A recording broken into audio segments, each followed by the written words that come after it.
If you're going to be running a legitimate business, you're going to need a business email. So I recommend using Google Workspace to set up your business email. Now they have affordable options. So you have the starter, standard, plus, and enterprise plans. I recommend just going with the starter plan. I don't think you're going to need the other plans in the beginning, at least for now. If you use this link and this code, then you do get 10% off for the first year. So it's going to be a little bit cheaper than what's listed on here.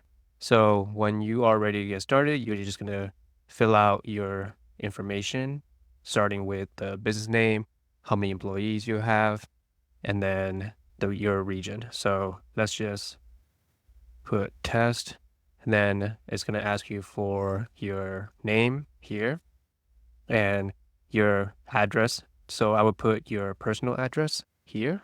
So I'm just going to put test@aol.com. And then it's going to ask you whether you want to create a new domain or set up your existing domain. If you already purchased your domain, then you want to click set up using existing domain. So I'm going to click that.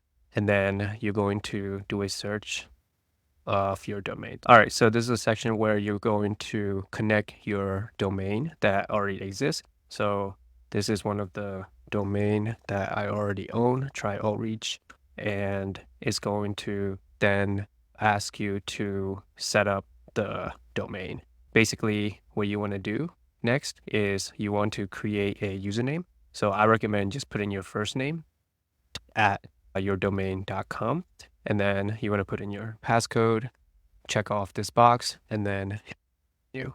All right, when you're done with that, you're going to be taken to this page here, which is going to confirm the plan that you've chosen, and it's going to give you a 14-day free trial. Before you click this button, make sure to put in the promo code here.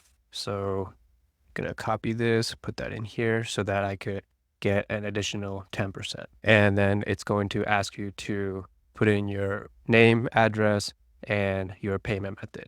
And then when you're done, click agree and continue. All right, so when you're done with that, you're going to be taken to different onboarding steps so you could connect your domain. But if you did not see that, then what you can do is click on this icon here and go to admin. It's going to open up this window. And what you can do here is you can connect your domain, make sure that it gets verified so that you could activate the Gmail. Okay.